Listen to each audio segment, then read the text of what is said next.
right. Hi, everyone. Thanks for tuning in to this week's podcast of Friends with Books. I am one of your FWBs, read reviews by Jess or just Jess. And I am your other FWB, booked with Emily or just M. And today we are joined by a very special guest, Amazon bestselling author and book talk sensation, Kandi Steiner. Hey, it's me. It's Kandi. It's Kandi. Welcome, Kandi. We are so happy that you're here.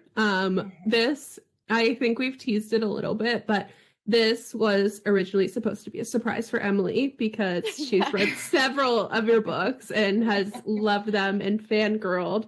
True. Yeah, the one night we were drunk and we were on video chat and she was like, you know who my dream podcast guest is? And I was like, you tell me, girl. And she was like, Kandi Steiner. And so I am like, I'm the best friend in the world. And I'm like, DM Kandi Steiner. You were like, look, we're going to make dreams come true today. You're embarrassing me. I love this.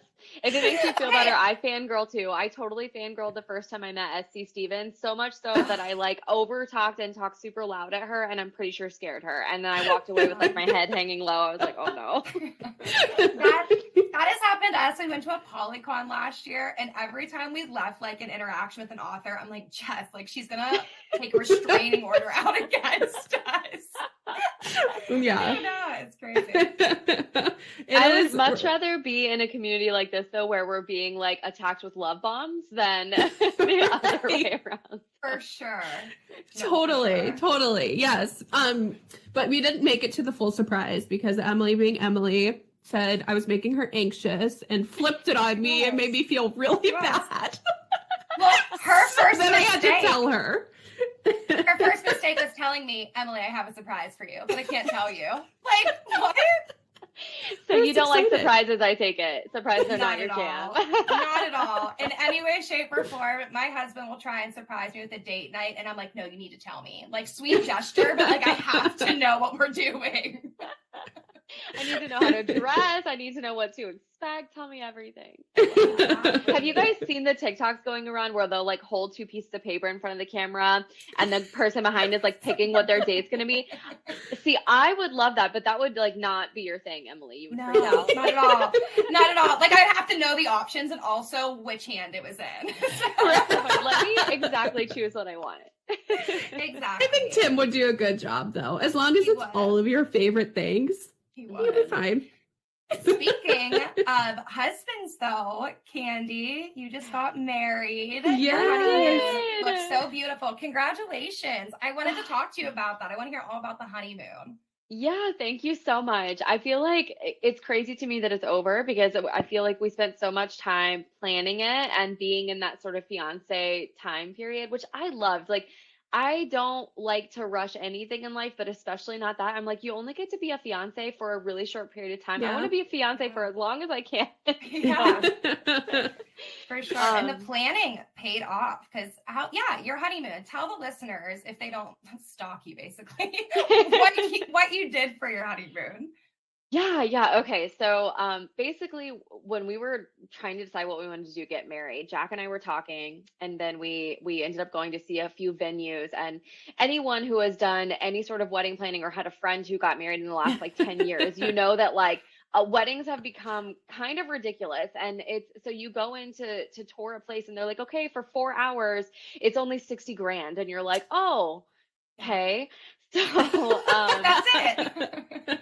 So during quarantine, Jack and I love to travel, and during quarantine, obviously none of us could do that.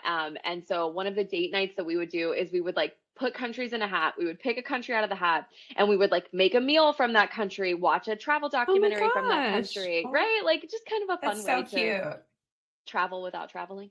And he made some joke when we were watching a documentary. He's like, man, can you imagine the trip we could take for the amount of money we're going to spend on one day? And I was like, I know, right? Like we could go to some of our top bucket list places. He's like, I mean, we could like, take a whole 3-week trip to Switzerland. And I was like, you want to just do that instead of a wedding? So we we got in touch with a photographer who lives in Austria, and we told her everything we were looking for. She was fantastic. And so she set us up with the perfect place. It's the Gramei Alm, and it was in this beautiful nature park in Austria. And so we had these beautiful mountains in the background when we were getting married. It was just us. It was so quiet and lovely. Except for there were cowbells everywhere because they have cows, and so the cows were around, which is really cute. So now when I hear cowbells, I think about my wedding. Aww. Yeah. And then afterward, we changed into our hiking boots and went down to the lake, and we hiked all along the lake and stuff. It was amazing. And we kind of had the best of both worlds because we still came home to Tampa and got together with our family and friends and kind of did like a reception. But it was very low key. We were like, we're gonna have like appetizer food, but like eat dinner if you want. Yeah. Anyway, but it was so stress-free, zero stress, all fun, all excitement, and I highly recommend it to anyone who, if you're planning a wedding or know someone who is planning a wedding and they're having like just extreme fits of stress, just say forget it and do what you want. Amen. Amen. I think a lot of people are leaning that way too. They're like, screw a big wedding. Like that's a down payment on a house. That's a 3-week vacation. Like, let's just have something special and intimate and do what we want to do. And I love that. I think it's so amazing. For real. It's so much money. I think you got to do what works for you though. Cause I know some friends who like they've dreamed of a wedding and they threw an amazing wedding that I was so happy to be at. So I think that you can't go wrong. Just do what you want to do. I think that's at the end of the day, that's what matters most. Yeah, for sure. You definitely, if you're listening, check out Kandi's Instagram because she has some wedding photos on there and they're stunning. Yeah, go check out the photos. Oh my goodness. All right, let's jump into a little game we have planned. So you're on Book Talk, so I'm sure you may have seen this floating around, but the game is Smash or Pass. And so very appropriate. Love it. Yeah. So, but this is with like book related things. So, whether it's like a trope or something like that, they'll say smash or pass, and you can give some sort of explanation if you want to. You don't have to. It could just be like, that's your answer. Okay, I love that. Yeah, let's dive in. Do you want to do the first one? Yes. Okay. Long books, so greater than like 500 pages. Smash or pass? Smash, baby. I love long books. Okay. That's what they say. I don't know who says that, but all of us. So true. All right, love at first sight. This is hard. I'm gonna say pass. Only because I'm not typically an Insta-love person. However, I have written Insta-love and loved it in that case. So I guess you just got to catch me on the right day. Yeah, totally fair. I'm the same way when reading too, so I get it. Okay, a morally gray main character. Smash. Oh, pass. smash all day. Smash all day. All day. I think like for me, I've never written a taboo romance, but I think you can tell just by reading like I don't know what you consider me, like contemporary or sports or new adult, whatever. I like to write like flawed, kind of messed up characters who make mistakes a lot. And in my spicy scenes, I love to do things that you might not necessarily come across in every single book that you read. But tell us more. Because I love, like, I don't have the knowledge, or I guess I don't have the passion to write like a mafia romance where like the guy can really do some really fucked up shit, but like I can do the everyday fucked up shit, and I love it. That's perfect. Okay, smash or pass audiobooks. Smash. And I would have said pass if this was me 3 years ago, but I am in love with audiobooks now, and it's helped me get through so much of my TBR because I'm driving or at the gym and I can just listen to audiobooks, and it's I love it. Chef's kiss. There you go. I think they're becoming bigger too. A lot of people say that people's TBRs, since reading has become so big recently, are just miles long. And so that's what people say, like anytime I'm in the car, grocery shopping, working, 100%. And it's got to be, I feel like everyone's got what they like in an audiobook. So for me, like sometimes I'll start listening to an audiobook and I'm like, I'm not feeling it. And I'll just read this one instead.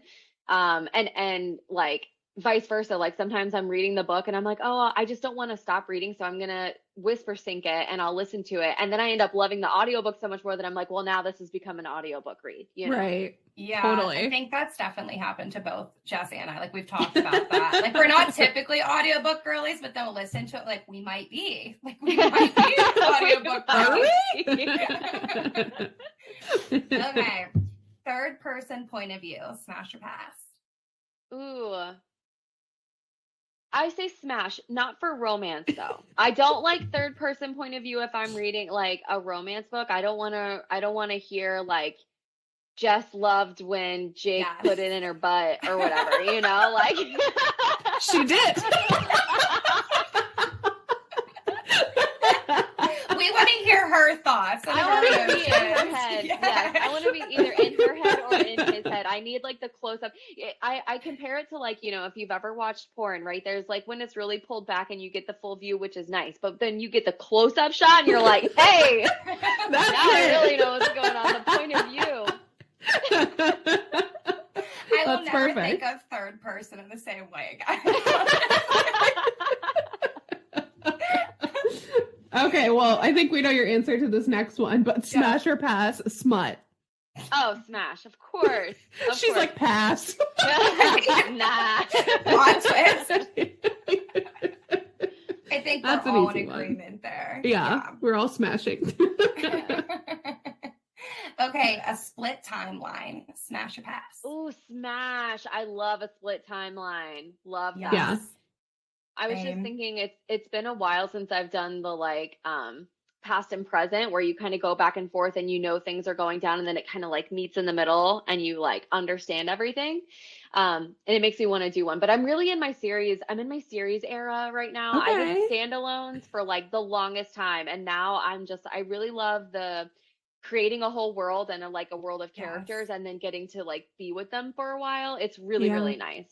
So yeah. Ooh. Jess makes fun of me because usually I just go off on monologues and talk about myself. But I have to say I relate to that so much because I love series. And I say the same thing. I'm like, I love getting into a world that you just don't want to leave. Like you fall in love with the characters. So I am a series girl through and through. So I've been loving your books lately because you get the little, you know, Easter eggs of like other people. So oh my gosh, my audiobook producer, we're bringing Palm South University to audio, which is so exciting. That's like my passion project series that I finished up last year. It's 7 books and it follows all these kids in college. They're also in like fraternities and sororities. There's lots of drama and like juiciness. Ooh. Anyway, so, but she's finishing up the last book and she was like, it just is amazing to see, because I've worked with you on so many different things now, to see how you created like this whole world in the Becker Brothers series and this small town kind of like vibe. And then you also did this college for the Red Zone Rivals, but you did a completely different kind of college setting for the Palm South University series. And now you're like about to jump into a hockey world. And she's like, it's just so fun to kind of like jump from world to world. Yeah. You're going to do what? Did I say that? Yeah, we'll be coming back to that. For sure. We'll do a wraparound with that one. Okay. TV/film adaptation, smash or pass? Smash. And I'm dreaming of the day when that happens to me. I've been manifesting it for years, so I'm just waiting for the universe to deliver it. It will happen. Hopefully soon. Yes. I hope so. We're manifesting it for you too. Thank you. I will say I really fell in love with The Summer I Turned Pretty on Amazon Prime this year. Yeah. And God, I hope that Jenny Han, is it Jenny Han, I think? No. Yeah. Yes. That's the author, I hope she never listens to this because I adore you, but I loved the show so much more, and I never feel that way, but I really did. But I listened to every audiobook. I finished the whole series so I could support the author, because that's one thing I like to do. If I really love the show and I've never heard of the book, I at least want to buy the book and either listen to it or read it to support the author. Because I think a lot of times with film adaptations, people just like are like, oh, it's based on a book, cool, but then the author doesn't really see much of that. And for anyone on the outside, if you think that because a movie is big that the author is like rich, that is like not the case. They usually get paid a set amount for the rights of that book, or like the rights to make that film. So if you've liked a recent film adaptation, go buy the book too. That's actually really good information, because I have always wondered that, you know, when authors, their their books go to the big screen, I'm like, oh, they just have to be living large right now. Yeah. So that's good to know that that's not how that works, I guess. Honestly, I always buy the book because I like to compare it, but I get stuck on, do I watch the movie or read the book first? Because I'm like, the book is usually always better, but do I want to put hours into reading a book after I've just watched the movie and maybe the same thing is going to happen? So I haven't cracked the code yet, but I think you've got to really be in love with it too, right? Like if you loved the show, then it's kind of like you get to relive it or rewatch it again, just in a different way. But I think if you just like kind of liked the show, then it's like, it's hard. It's like, Agreed. Okay. Alternating point of view, or like a dual point of view. Smash or pass? Smash, with the caveat that I actually really love writing single point of view. And I know I got so many girlies who would hate me for saying that, but I do. And here's the reason why. I think that there is a certain type of angst that can only be achieved when you cannot get in the male character's head.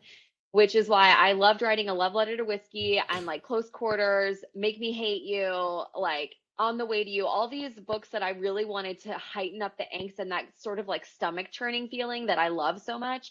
It works so much better when you can't get in his head because he'll do things and you as the reader are like, he's doing that because he likes you, you freaking psycho. But the character just doesn't see it yet or whatever. And so whenever the big thing happens, like, let's say it's been a slow burn, enemies to lovers, and you think that he hates her. And then all of a sudden they're like in each other's faces and he's like, I love you, you stupid woman. And then you're like, like, you know, it's just like, so good. It's so good. The perfect moment is what you're saying. Yeah. That is so true though. I've never thought of it that way either. You're teaching me so much. I do think though, like we love to get in the man's point of view, but I also think like we love men written by women, right? Like let's be realistic. Yes. We love to think that there are these men out in the world that are like so obsessed with us that their whole day just revolves around thinking about when they're gonna see us next. Like, you mean there's not? You mean my husband doesn't do that? This is fake?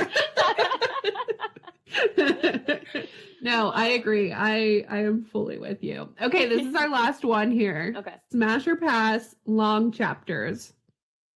Oh, pass.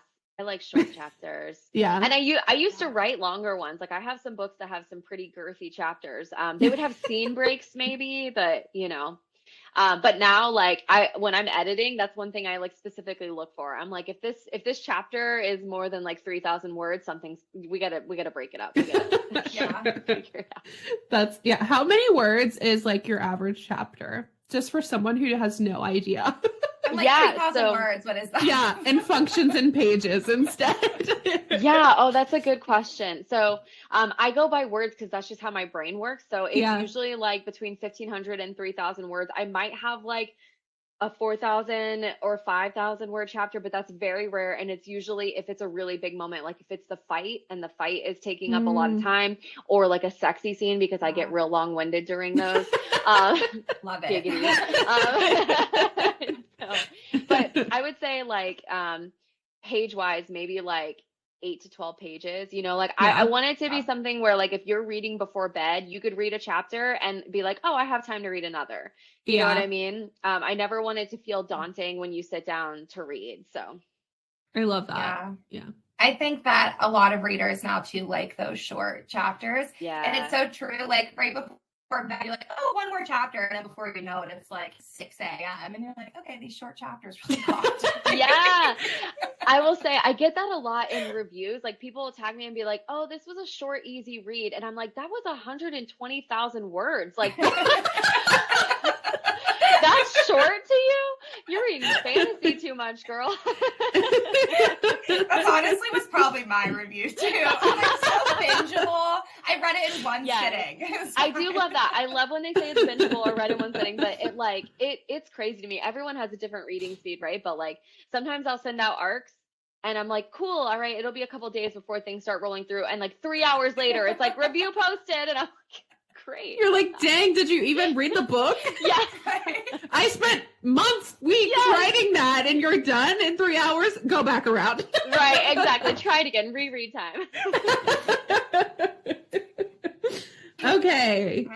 So that's all of our Smash or Pass. But we have a couple more just like general questions to get to know you as like a reader. Because I know you're a reader too. I saw you posted on your website in the past, like your top books of XY year. So what was the last book you read? The last romance I read was Whispers of You by Catherine Cowles. It actually comes out at the end of this month, and it was phenomenal. This is my first time reading her. And at one point, like I got an audio arc and I was listening to it. And I remember when she sent it to me, I was like, I might be able to read it. But I'm going to be honest. I don't know. I'm very much a mood reader, so I might not just be in the mood for this. And I just was obsessed with listening to it. And I like stopped it and like picked up my phone and voice noted her. And I was like, excuse me, you did not tell me that you were this talented. Like, I love this book. So anyway, so that was the last one, like romance book that I finished. But I also just finished, so Jack and I, every Christmas Eve, we exchange books. It's like our thing that we do. So we do books and chocolate. And so he got me the Quarry Girls, which is like a thriller mystery. And it was so good. It's on Amazon's like top 20 still, I think. So you can easily find it, but very, very good. I was gonna say, that sounds familiar. It was so good. And I love to read out, like, not just romance. I love reading all kinds of things. And so I call them like my palate cleansers. And I feel like I just devour them so quickly because I'm like, what's going to happen? Right. And I don't write mystery and thriller, right? So it's really hard sometimes when I'm reading romance to turn off that part of my brain. That's like, I know the formula. I know what's coming. I know what's going to happen. I can kind of like gauge where this is going. And even if they surprise me a little bit, it's still kind of like, I know what to expect. So I like reading something that's kind of out of the realm of what I normally expect. And then right now I'm reading the second book in the Nevermore series, which is like a kid's series. It's so cute. It's like Harry Potter. It's really, really fun. So. Aww. Adding all to TBR. Yeah, I know. I wrote all of them down. Yeah. Okay. I hate asking this question because, that's my alarm. Because it's a lot of pressure. But what was your favorite book of 2022? If you can pick one. Oh my gosh. I had so many that I really, really loved in 2022. So I read The Seven Husbands of Evelyn Hugo, and that definitely like stands out to me as like, again, one of those books that I was just devouring because I was like, what is going to happen? Like, this is so good. And I loved that. And then I would say like romance wise was probably Heartless by Elsie Silver. Y'all know I love her. And we got really close in 2022 because we started like cross promoting. She's so sweet. She reached out to me. We had been friends, like, you know, like online friends where you kind of like talk in a little bit and share a little bit and whatever. And she was like, hey, I know this is kind of weird, but we're coming out with books at the same time. Would you be open to cross promoting? And I was like, absolutely. And we did a newsletter swap, and we wanted to do something different. Cool. So we did like an exclusive swap where like I gave her an excerpt that nobody else was getting, and she gave me one that no one else was getting, and we sent it to our newsletters. And I got so many replies back of people being like, oh my God, I was hooked from this excerpt. I read it, and now I love Elsie Silver, and I'm obsessed and whatever. And then Elsie and I just started being like, we should just keep doing this. We have releases around the same time anyway, so let's keep cross promoting. And then it became, hey, are you writing today? Yes, I am. Also, Lena Hendricks is here. So now the three of us are in like a group. Oh my gosh. Elsie and Lena and I just like, we're talking like every day. And we got to meet in person in Houston in November. Anyway, so our love affair really flourished. But I will be honest, like I had read one of her books before and I enjoyed it, but I read Heartless and I fucking loved it. And Kandi, I just finished Heartless yesterday and I am fully with you. It's so good. The way the chapters start with the text messages was so brilliant, and just like the banter, like Willa is a pistol and I just loved it. I loved everything. It was amazing. Emily, before you got on, we were talking about what are we going to read next, and she was like, "I think I might read Heartless," and I was like, "You must." Yeah, I'm going to. I just finished Flawless, and I love that too. I'm in my cowboy era. Like I just like want to go ride a horse or a cowboy. Or a cowboy. Yes. I just finished Flawless, and I had to read another book for the podcast, and I was like, Jess, like I'm itching to read Heartless, and then she was telling me how she just like absolutely was obsessed with it. So no question. As soon as I get off this, I'm gonna go start reading that. Yes. And Powerless comes up next month, right when Hail Mary comes out. Or it's like Powerless is the 10th and Hail Mary is the 15th. So again, we're doing like all the cross promo and kind of getting ready to launch together. So it's really exciting. I love that. That's such an awesome journey, and it's so cool to know that like indie authors have like this community as well, that where they're just kind of like supporting each other and talking books and reading each other's books. I think that's awesome. It's really fun. And I will say, like, I mean, I've been in this industry for 10 years, right? And you see a lot of shit when you're here. Like, I love our community, and I think 98% of it is positive and beautiful, but there are some shitty things out there. There's some shitty people no matter where you go, right? Yeah. So I've been, you know, it's hard. I'm very much the kind of person that I trust until you lose my trust, as opposed to you having to earn my trust first. And I have learned to try to like, I guess like toughen my skin a little bit and say no a little bit more, because of like being taken advantage of, or like having, you know, people reaching out to you for the wrong reasons. So it's hard sometimes, but I just like, I get feelings with people, I get vibes. And so like when Elsie first reached out to me, I was like, yeah, she seems really nice, she's a sweetheart, let's do this. And then when I read her book, I was like, damn it, I didn't realize you were a genius. That's so awesome. That's exciting. Good for you guys. Also, Lena Hendricks, if you haven't read her yet, she has some small town stuff too, and she's amazing, and she's such a sweetheart. So highly recommend. Jot that down as well. Yes. Okay, while she's writing that down, I am going to take this question because I'm so excited to hear what you have to say. But it's fuck, marry, kill, Clay from Blindside, Zeke from Fair Catch, or Holden from Quarterback Sneak. Yeah. I can't kill one of my babies. Okay, he doesn't have to be dead, but he just has to like take a long vacation. Yeah, okay, he's taking a walk. But the vacation is in a shitty place. Okay. All right. Well, oh man, that's really tough. Oh boy. Okay.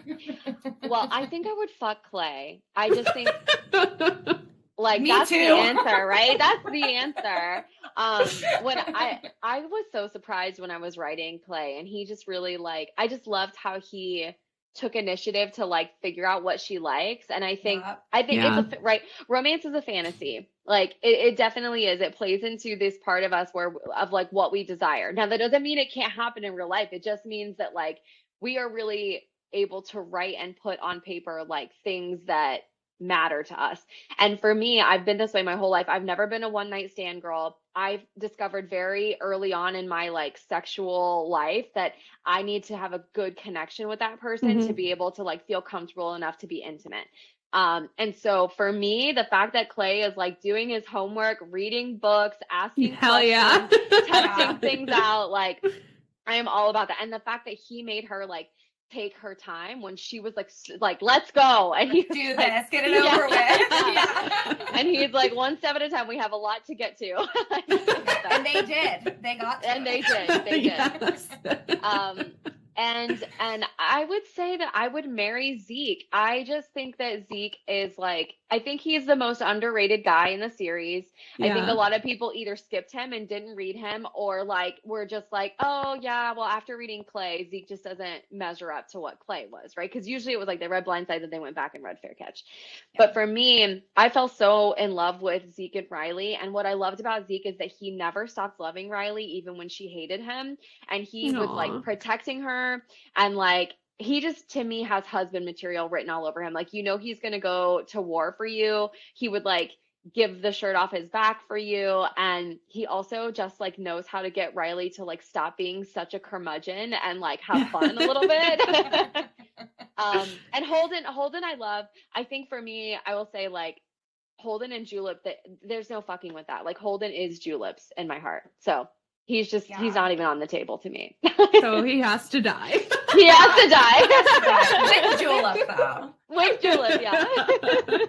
I love those answers. I would agree with you. It's funny you say that about Fair Catch. So if you're listening to this, definitely read Fair Catch, because I do think in this series that's probably the most underrated, because everyone, myself, started with Blindside.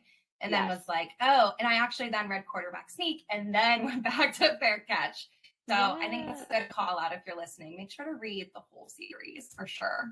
And I will say, like, when I was writing Fair Catch, I remember like posting in Candyland and stuff and being like, guys, this is my favorite book I've ever written. I am so obsessed with them. But I think it was just the series as a whole being born too, because I was like, oh my God, I'm marrying college romance, which has all this like angst that just sits like easily in it. Like when you're in college, every relationship you're in is angsty. I don't care. You're young. That's just the way it goes. And then football, and like marrying my two like favorite things to write about. So it was just awesome. And I really loved that Riley was on the team. Like some of my favorite scenes in that book are like when she's holding her own against the team, like when she plays 500 against Kyle Robbins, like that is it. That is the one. That's the moment. That's the moment. I think this is actually like, this is skipping ahead a little bit, but I think that's the perfect segue into like, where did your inspiration for the Red Zone Rivals series come from, and how do you know so much about football? Yeah, that's a great question.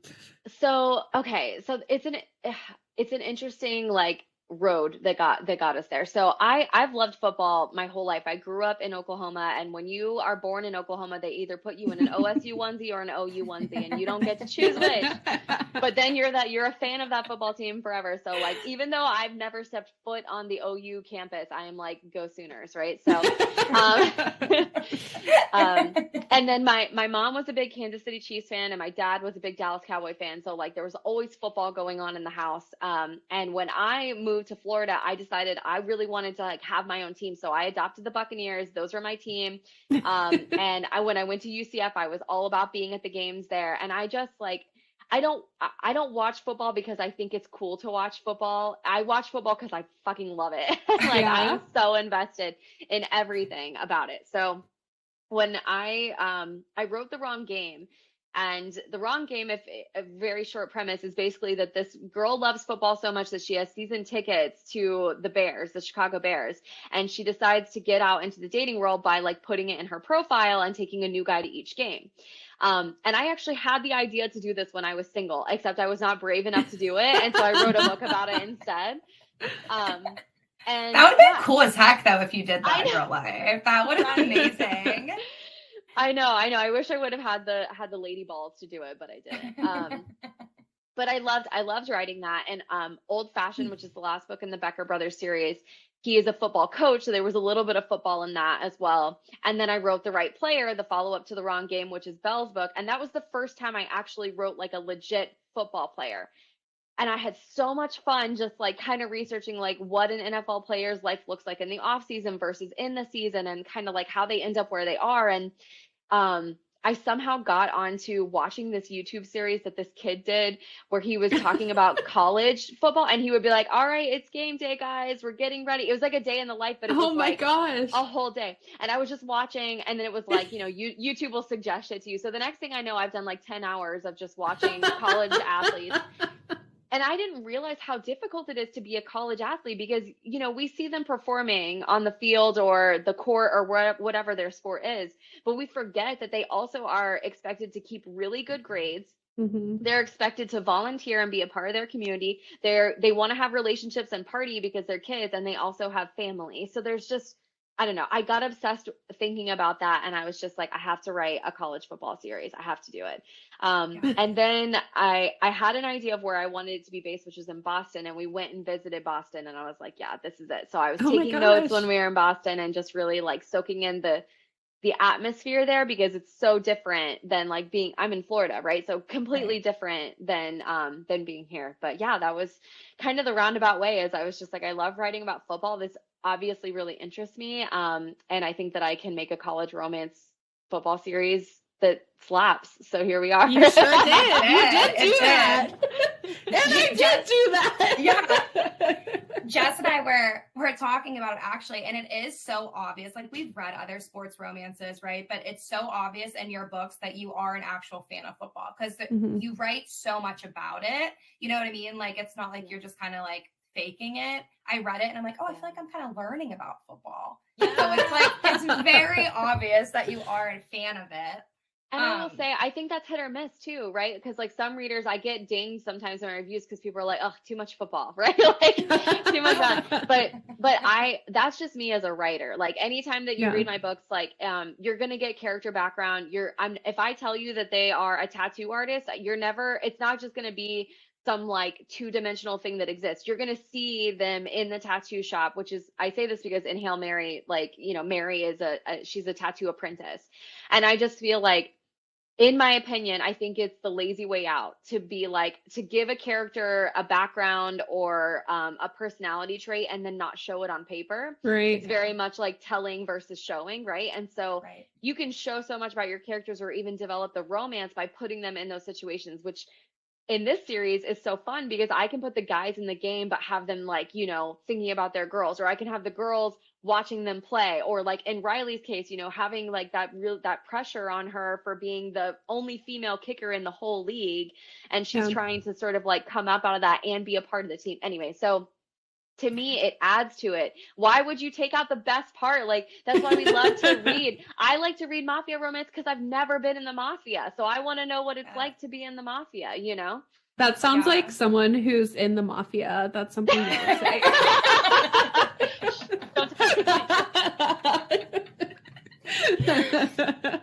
I'm just kidding, but I do agree. And I think you referenced this earlier when you were just kind of like chatting, but did you have an idea of like the characters in the books in these series and what they would be before you started writing, or did that kind of like write it as you were writing Fair Catch? Did it write itself? Yeah, that's a great question. So when I first started, I did like a series outline, and it's very high level. Like my notes wouldn't make sense to like anybody else probably, but here actually I'm gonna pull up my outline because I still have my notes and stuff. So like some of my series notes, so I have like book 1, freshman year, a receiver and special teams, a receiver/special teams and a kicker. The kicker is a girl. She used to do it just for fun with her brother, but then took it more seriously after his accident. It's enemies to lovers vibes. It's his best friend's twin sister. She blames him for the accident, like all this stuff, right? So those are like my little things. And then I was like, okay, the second book is going to be their sophomore year. It's going to be the safety on the team and the PR intern. It's going to be fake dating. It's going to be right. Like these are just like the little things that I had. So did I have everything fleshed out? No, but I had an idea. And as I was writing, the characters started coming into their own, right? So Holden automatically was like, I'm serious. I am a leader. I am QB1. I'm here to keep the team in line. And I was like, okay, this is how he wants to be. We're just going to let that happen. Clay was more smooth with it, right? Like Clay was very smooth. He's like the easy friend, the easy guy, but he also was like a lovesick puppy over his high school sweetheart. So for most of Fair Catch, you think Clay's off the table. And then like, there's just a couple of little things that are mentioned, like, his girlfriend from back home is like, we don't really like her. Like, you know what I mean? And then Leo is like, he's my little playboy. And you're going to find out in his book that comes out next month. Like you've seen him, like he's always flirting. He's always got a girl on his arm. He's always kind of making these comments to every girl that he's around. But you'll get the deeper side to him and kind of see why he is that way and sort of how it's like his defense mechanism. So anyway. Yeah. I'm excited. I'm excited too. So you kind of I am too. We're all excited. So much excitement. So you mentioned how like you kind of each character writes themselves and they have their own personality and they're very, dimensional characters, but a lot of them kind of, I feel like have a little bit of you in them too, like Julep with the pole and, oh my gosh, totally blank out Gianna with the reading the spicy books, right? So totally. Do you intentionally do that or does that kind of just naturally flow out of you as you're writing?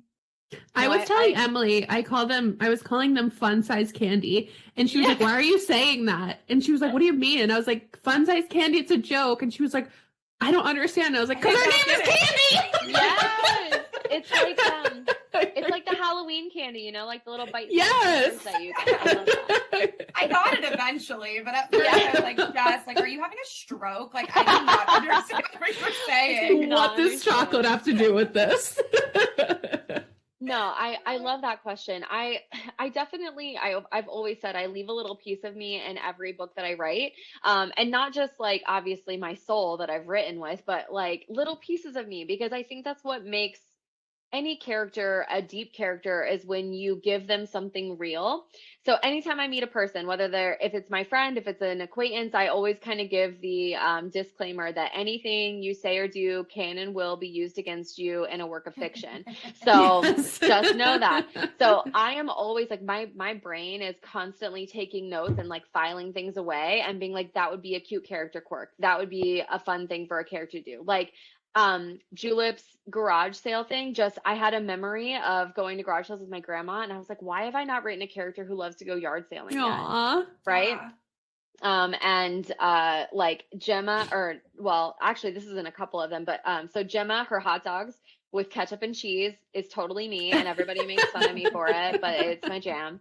I forget which character I put in, but one of and Make Me Hate You, Jasmine, she puts her ice cream in the microwave because she doesn't want it too cold. I do that. In A Love Letter to Whiskey. This is so cool. A Love Letter to Whiskey, which she loves to take baths, and that's me. That's where I do like all my thinking and like relaxing is in the bathtub. So yeah, so I totally leave a little bit. And I've had a lot of questions of, when are you going to write about a pole dancer? Because everyone has seen my pole videos. Yeah. Mm-hmm. And I actually did in Palm South University. Ashley is a pole dancer. But again, that series is just like my least read series. I think it's hard for people to get into because it's multiple point of views. It's 7 characters. And so some people love that and eat it up. And other people are like, nah, man, not for me. So I was like, okay, I really want to write a pole dancer in, but I don't want to force anything. It's got to feel right. So there were plenty of books that I could have done it in, but I was like, Gemma's not a pole dancer. Like, you know what I mean? Like, Riley is certainly not a pole dancer. Like I could just go through the list of my books and you could see that it didn't fit with anybody, but with Julep, it 100% made sense. And I was like, she's totally a pole dancer.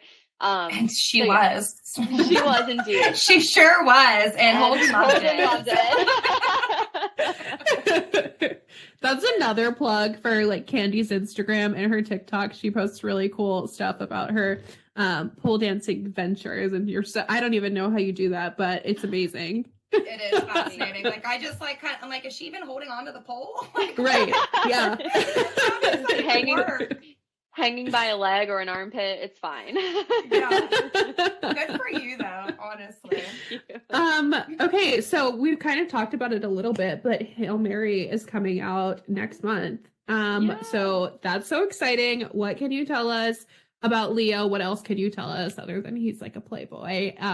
Give us the tea. Yeah, I got you. Okay, so it comes out on February 15th, so the day after Valentine's Day. So when you're drunk off wine and chocolate, you can wake up the next day or midnight, download it to your Kindle at midnight and enjoy it. But so this is the last book, and that has proven to be quite a challenge for me because it's so bittersweet, right? Like I'm excited to finally write Leo and Mary because I've been thinking about them for so long, but I'm so sad to leave sort of the world behind. Right.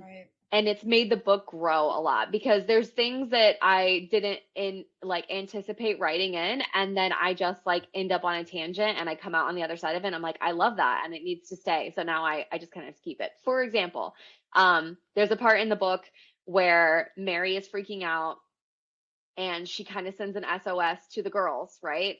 And Julep is in Charlotte with Holden at this point. And Riley is in her senior year on the team, and Gianna is also PR, right, for the team in her senior year. And so Julep is like, let's do a bachelorette party. So she flies in and there's like a bachelorette party, and it's like, you know, there's fun. They go to a pole studio. It's really hilarious. Like the different personalities on how they tackle the pole and stuff. Yeah. Like, and then they go back to the hotel and they're like eating pizza and getting drunk off wine. And they're all like having their own issues. Like, you know, Julep is in this new place. She's planning a wedding. It's just kind of like high stress. Riley is watching all of her fellow teammates get ready for the draft and know that they're going to get drafted, whereas she's like, there's no way I'm getting drafted. Like my football career is about to be over. So she's dealing with that. And then you know, Mary's going through it with Leo, which I don't want to spoil, but there's some stuff going on. And then Gianna, she tags in and is like, guys, I know, like everything is so tough, right? And she's like, they think she's sick. She's like sniffling and coughing. And they're like, are you okay? And she's like, I'm in a book funk. And they're like, what? I love her. Okay, relatable. How relatable is that, though? I love it. Amazing.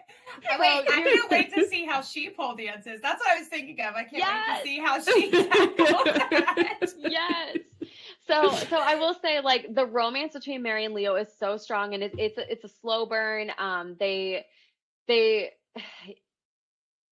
hang on, let me finish this thought first. So their relationship is obviously the center of the show, but there's also so many little like the boys are there, the girls are there. It's the end of an era, so there's a lot of like wrapping things up that has been really fun to do.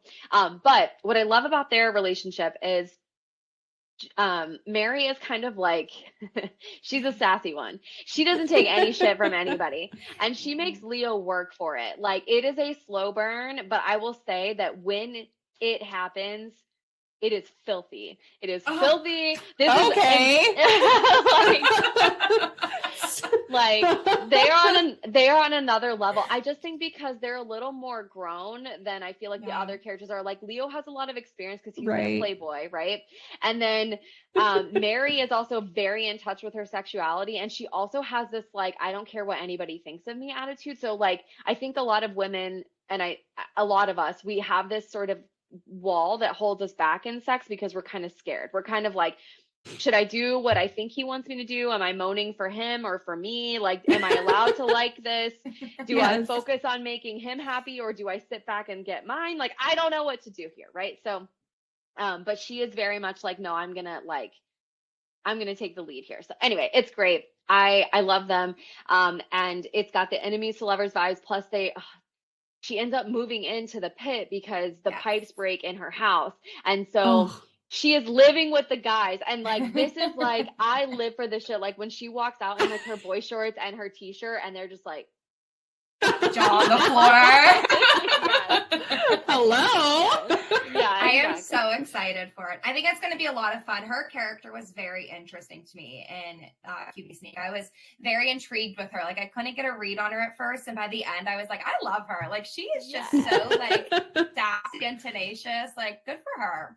I can't wait for you guys to read it. I'm super excited. We are super excited. I am very excited also. You hinted at it, which caught Emily and I off guard, is that you may or may not be writing a hockey romance. Yeah. So I've been teasing this a lot on my Instagram and on my TikTok, and I feel like every time I post something about it, like inevitably someone who hasn't heard about it is like, wait, what? Say what? Us. So literally. I'm like, what? Where'd this come from? So I love hockey too. I will admit I know more about football than I do about hockey. When I'm watching the games with Jack, I'm like elbowing him, like, why was that offsides? Why was this that? Like, can you explain to me what's going on? Right. So I have some research ahead of me as far as the game goes, but I understand the fandom, and I love the sport, and I love the players, and I watch so many interviews. And again, like, I go down YouTube rabbit holes just following athletes and stuff. And so I just kind of knew when I wrapped this up that I wanted to write a hockey series. And so it's going to be pro hockey, not college hockey. It's going to be pro hockey because I'm ready to write some grown ass men. I got some grown ass men. And I'm really excited. It's going to be 5 books. I'm pretty sure that I'm going to base the books in Tampa. It's been a long time since I've written a book based in Tampa, and we really love our hockey team here. So obviously it wouldn't be the Lightning, but it would be a fictional team, showing some love to my city and everything. But I'm going to be writing some tropes that I've been dying to write that I've never written. Like, I'm going to write a single dad romance, which I'm very excited about. That's my favorite. Yes.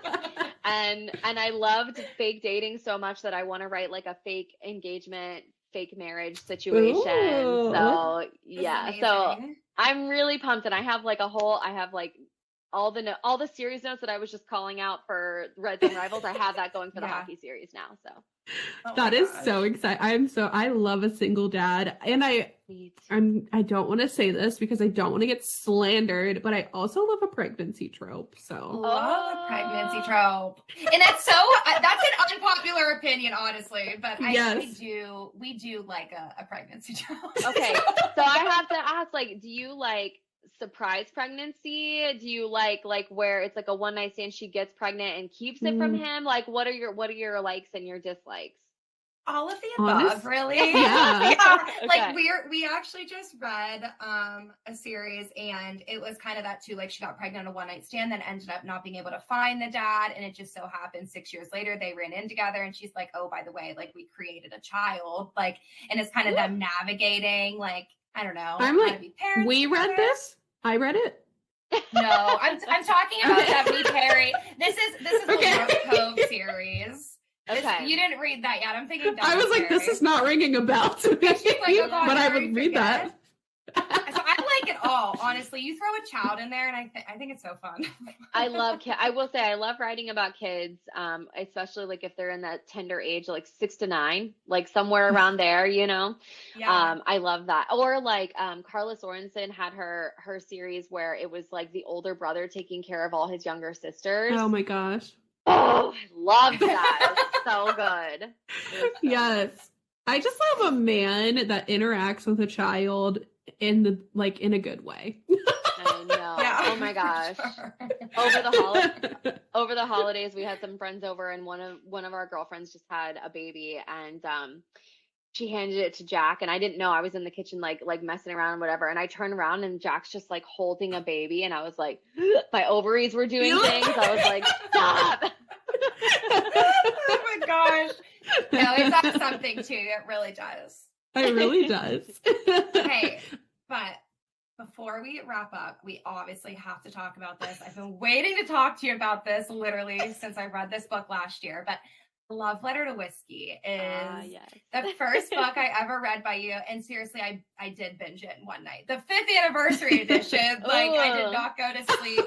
But I guess just what inspired you to write this? Like, how did you even come up with this idea? I have a theory. Yeah. Before you say that, I have a theory that all writers who write about writers are actually writing about themselves. So funny. Okay. Tell me if that's the case. So I will tell you. So A Love Letter to Whiskey was a little bit of me and a little bit of every single one of my friends. And I say this because at that time in my life, I was 25, 26 when I was writing this. And I swear every single one of my friends and I were going through like these tumultuous situations, because it was like this time in our life where we were out of college, right?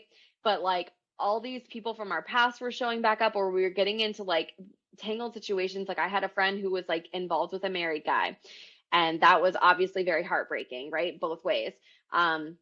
And then I have had the situation where you're like best friends with somebody, but like it's never really more than that, but it is, but it's not. Yeah. And because of like whatever situation. So I never had a full like, B and Jamie situation, but I knew what that gut feeling was like when you have someone in that situation that is like not fully yours, but also there's something more than friendship there. You know what I mean? Yeah.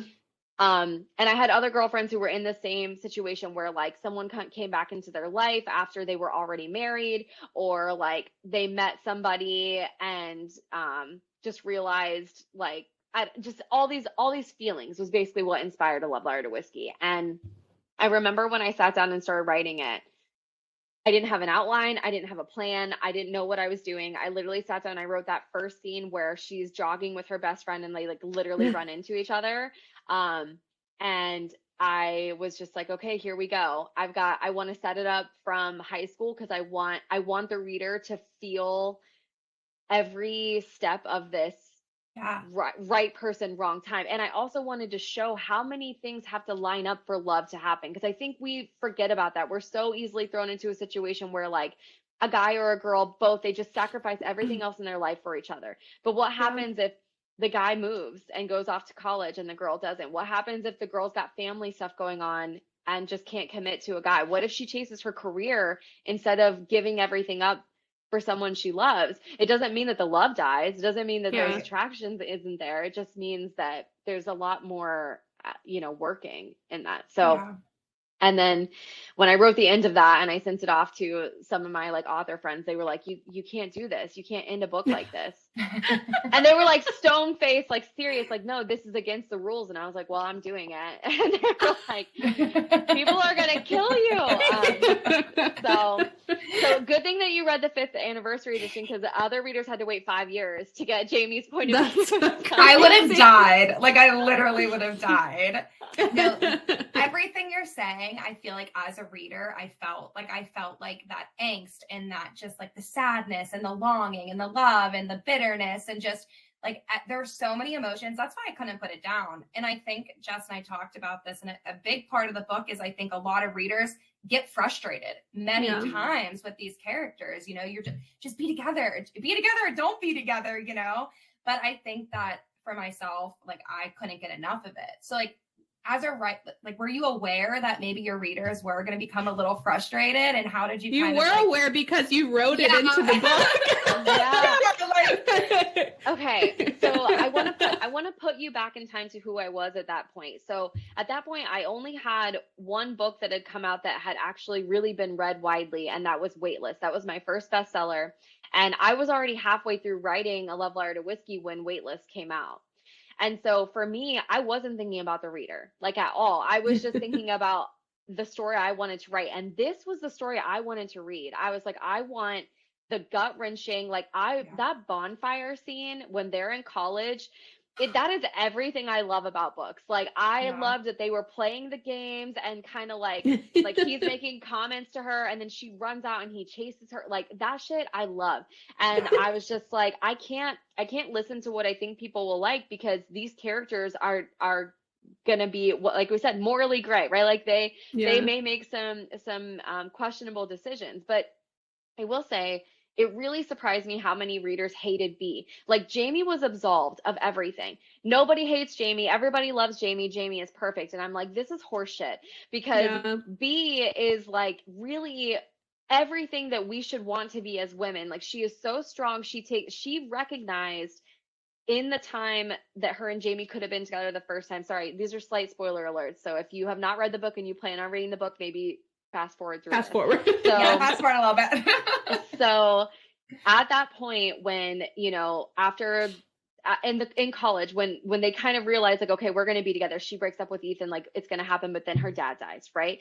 And she realizes, I am not emotionally strong enough to deal with this death and also be in a new relationship with Jamie when I just cheated on and broke up with my first real serious boyfriend. Yeah. I think that is so mature of her to be like, I just need some time away from you. Now, could she have maybe kept in touch with him? Totally. But her coping style, especially with what she went through as a kid, and the fact that Jamie was with her best friend for years and she felt invisible to him, it's like, she just was like, I need to do my own shit. Right. Yeah. And then they run into each other and he's like, okay, well, now we're going to be together. And she's like, I'm going to Pittsburgh, homie. Like I got an internship waiting for me. Yeah. And I love that she wasn't like, oh yeah, like, let me just like give up everything that I've worked for now that you're back in my life. And same thing when he wanted her to like move home and stuff, like he never once offered to move to Pittsburgh. He did not say, I'll come to Pittsburgh to be with you. He said, let's be long distance or you move back home. And I think so many readers miss that. And I was like, I just think it's easier to hate the girl because we can put ourselves in her position and say we would have done it differently. Right. Yeah. So anyway, I totally didn't agree. expect that, but I caught Jamie. He was giving me some aggravation. Yeah, as he should. That's part. I mean, like, oh God, like when she shows up and is finally like, I'm ready. I will do whatever to be with you, and he's with Angel. I love that he got so mean with her, but also it was a dick move, but I loved it. I loved that he was like, how dare you? Like, I'm fucking happy now, even though he wasn't, he was just like, I want you to think that I'm happy because I wanted, I don't know. They both just wanted to be in control. So again, I just think it definitely illustrates the frustrations with being in love before you know yourself. And that's when you fall in love at a young age. That's just what happens. You're either in a tumultuous, very fiery, passionate situation, or sometimes like you get married and then you change and you're like, oh shit, we got to either change together or we have to go our separate ways. So I think that's why, if you can't tell from all my books, I love to write about new adult romance. I love to write college age or just out of college romance, because I think there's so many elements that go into like loving yourself and also loving someone. Yes. Yeah. No, I agree. That's perfect. I have goosebumps. I want to do a reread, honestly. That was my first book of 2023, so it's very fresh in my mind. I have all the feels for it. But Yes. I don't know if you know this, but Emily and I are both from Pittsburgh. So I it was did not know very fun that. to read the setting of Love Letter to Whiskey. So what inspired you to make it God. Pittsburgh? Yes. I visited Pittsburgh and I loved it. I just like I went to a book signing way back in the day, 2016. It was called the Black and Gold Author Event. Was it 2015? 2015 or 2016? And I just fell in love with it. And so I put little pieces of it in A Love Letter to Whiskey, and I also based the whole Best Kept Secret series there. So What He Doesn't Know, What He Always Knew, What He Never Knew is all based in Oh. Pittsburgh. Oh, I didn't know that. Yeah. So, and I did a lot of the things like the Duquesne Incline and like the Yeah. Primanti Brothers. Yeah. Like, I had to write Primanti Brothers in. So this is why I love to travel. Like one of the big I love to travel, and I love to talk to strangers and people I don't know, because I just feel like that's how you get inspiration to write like things that feel tangible and real Yeah. and like you can connect to, you know? Yeah. Yeah, And I think it's that was always so cool, fun. like as a reader, to be like, oh my God, like I've been there, or like Yes. you can picture it Yeah. even better. So it was like, I no longer live in Pittsburgh. I live in Maryland now, but it was like a little piece of home reading that book. So definitely Yeah. an awesome experience. So write I more of love Pittsburgh. that. We won't be mad. Okay, Yeah, I got you. absolutely, for I sure. got you. Every time that I would go to like Market Square, I'm like, you know what, Jamie and B would be here. Yes. Where are That was really fun too, because they started in Florida, then they're in California, then they're in Pittsburgh, then they end up back in California. So it was really cool to kind of write in different settings and stuff. They were all over the place. Physically and Emotionally. and mentally. It's all true. Oh my Um, goodness. Well, go sorry, ahead. Jess. I have a question. We do this all the time. We literally do, and then she'll edit it and just cut one of us out. Or sometimes it pisses her off if I continue to talk over her, so I'll just do it for fun. Or I'll just keep talking, and she's like, Emily, like. But I'm curious, because I think that you really are reading in general has just like taken off ever since, the pandemic, and just book talk and Bookstagram. I think it's changing the lives of authors. I mean, I even know you said that you were able to like upgrade your flight seats because of the release of Blindside. And so Yeah. I think kind of backlist books are being read now, like A Love Letter to Whiskey. I see it all over my feed now. And I love that for you guys. So I'm just wondering if there's one book of your backlist that you want readers to read, or that you feel is maybe not appreciated the way it should be. What would you recommend? Oh my gosh, I have so many. Give them to us. Yeah, all of them. varieties. Okay, I'm going to limit myself to 3. Okay. But before I get to that, I do want to say, for anybody listening who is on Book Talk or Bookstagram, that like, we appreciate you so much. I can't speak for everybody, but I appreciate you guys so much. And I know like I try to tell you as much as I can. And if you follow me, you see my appreciation there. But it truly is life-changing when readers start to get passionate about things. I've been in this for 10 years, and I remember back in the day that like it was Facebook, right? So there were bloggers who had websites, and then they would post their blogs on Facebook, and a blogger posting about your book on Facebook could blow it up to the equivalent of what Book Talk does today, right? And so that was kind of the first wave of what I felt like readership was. And I do feel like we kind of hit a slump. It was like 2019 going into 2020, reading was kind of slowing down just like across the board. And I know I definitely felt it. I wrote my first small town series, and I was shocked that it was not more like well received. And then 2020 happened, and everybody was bored as hell, and they started reading. But it wasn't just that you guys started reading, though. It was people started reading, and then they said, I love this so much that I need to tell people about it. And that is really the key right there. When you love something enough to say, like, I'm just doing this because I loved it so much and I want to share it with other people because I think they will love it. I think there's something really special about that. And now we have this brand new community. And what I love most about it is that it took my demographics. Like when I look at my demographics now compared to like 2017, it blows my mind. My like my like age range used to be from like 35 to 55 was like primarily, and now it's like 18 to 35. And it's so cool to me because I'm just like, look at these young women getting out there and reading their fucking smut. Yes, love it. And owning it, putting it on the internet. Yeah. Like, I loved that. I loved reading about that sex and that, like, people just own it. Women are so comfortable, I feel like, in their sexuality nowadays. I know. And embracing it, and I'm all for it. Yeah. I am too. I feel like Gen Z is going to save the world, but you know, that's fingers crossed, baby. So 3 backlist books. So the first one I'm going to say is my favorite book I've ever written, which is On the Way to You. It is a road trip romance. It's high angst. It is her point of view only, but you get inside his head because she's a naughty girl and reads his journal on their road trip. Okay. It's really, really angsty and delicious. Basically, I took like this girl who's had a shit life, but has somehow remained optimistic despite it and kind of has this like silver lining attitude. And then I took this guy who has had everything handed to him. He's like silver spoon fed, and he is depressed and kind of a mess.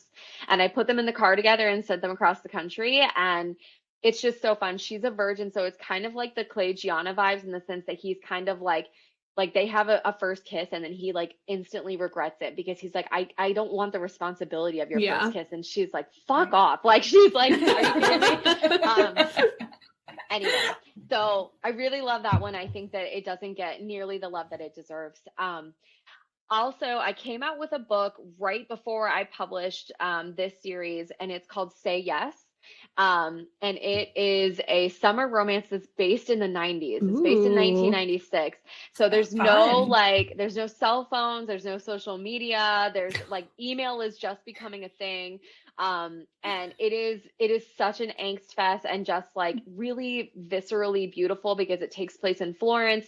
And so it's really cool. So if you like the 90s vibe, like if you like 90s fashion, 90s music, 90s, just anything 90s, I think you will love Say Yes. Ooh. Yeah. I think I would. I love the 90s. Yeah, do it. It's really cool. It puts you like right in it. Like they're like, you know, they're listening to like TLC and shit. It's just nice. Yeah. I'm here for it. And then my third one that I would say is Close Quarters, because I don't know about y'all, but my guilty pleasure is Below Deck. And I love that show so much. So I love Below Deck so much that I wanted to write about like working on a yacht and living on a yacht and stuff. And Jack and his sister actually used to work on yachts. They used to be yachties. And so I interviewed them and did like, I remember it was like mine and Jack's second date when he was telling me this, and I was like feverishly taking notes, and I was like, even if we don't work out, I'm writing this book. So basically it's like she gets on the boat with her boyfriend, and he's supposed to be working, and she's just kind of touring the boat and then is going to leave. And the owner comes on and sees her and is like, mine. And so he's like, do you want to stay? You can be my photographer. I need some work done, blah, blah, blah. And like, she's like, cool, I can stay with my boyfriend. And then she starts to see her boyfriend's true colors of what he is like as a yachty when she's not around. And meanwhile, super billionaire hot daddy Theo is like in and being like, come on, baby, I'll take you shopping. Let's go to Positano, you know? So honestly, I read that and I was thinking to myself, like, where can I move and get on a yacht? How can I make this my reality? I will tell you, like, I have full intention to write an incomplete yachty series. So I 100% plan to go back to that world. I have notes for that. So it'll probably be after the hockey series. I'll go back to the yachty because I just oh my gosh. Let me know if you need advanced readers. I got you, girl. I got you. I'm all about that. For our listeners, as always, we will put together a guide of all of the books that Kandi has referenced. So you guys can check it out. You don't have to be taking notes or anything as you're driving. We don't need that sort of responsibility. No. But anything else, Emily? This is your most dream episode. So like we have to make sure we meet all of your dreams. I hope I didn't sell short. You didn't. I'm sitting here thinking, I'm like, I think this is my favorite episode yet. I feel like it was such a fun conversation, and I feel like our listeners will message me and be like, Emily, like, okay, we're going to read a love letter to whiskey because I talk about it so much. And so I feel like now that you're on the episode, they're just going to, I don't know, love you, and they're going to start reading your books. So no, we are so honored. And Jess, thank you so much for reaching out. You're welcome. Yes. And I will say, like, if you're listening to this and you want to try one of my books, shoot me an email, Kandi@kandysteiner.com, if you guys want to put that in your little reference notes, and I'll send you a free book. So just like email me and I'll send you a free ebook to listen or to read. If you prefer audiobooks, I have audio codes too. So just tell me what you want in the email. If you want to tell me what you like to read, I can probably send you something that you would like in that. But that way you can take a chance on me. I mean, I have like over 30 books. It can be a little overwhelming. So like, I'm happy to start you off. Totally. That's amazing. Thank you so much. Thank you so much. Yeah, people are gonna be like, oh my God, this is the best thing that's ever happened to us. Literally, same. Let's go. Well, I guess we can say we are friends with Kandi Steiner. If you like this episode and want to continue reading along with us, make sure to follow us over on Instagram at Friends with Books Pod, where we will announce all of our upcoming buddy reads and segments, and also post all of the hot goss that we talked about today. Yes. Honestly, I'm going to get off this. I don't know if I should read Heartless next or make the guide and just like about. But in the meantime, make sure you subscribe on any listening platform that you choose to listen to this on, and give us a rating. We love to see them, only if they're like above a 4. So anything below that, don't bother. We hope you loved this episode. And Kandi, so sweet. Thank you so much for joining us. This was so much fun. Thank you for having me. It was so fun. And I can't wait to come on again. Yes, definitely. Yes, definitely. you will be back. For the ice hockey series. We'll bring and the yachties. And the yachties. All right. See you later. Bye. That was weird because I usually say, let's try again. I just rolled with it. Coming out of my mouth, I was like, this feels terrible. Bye.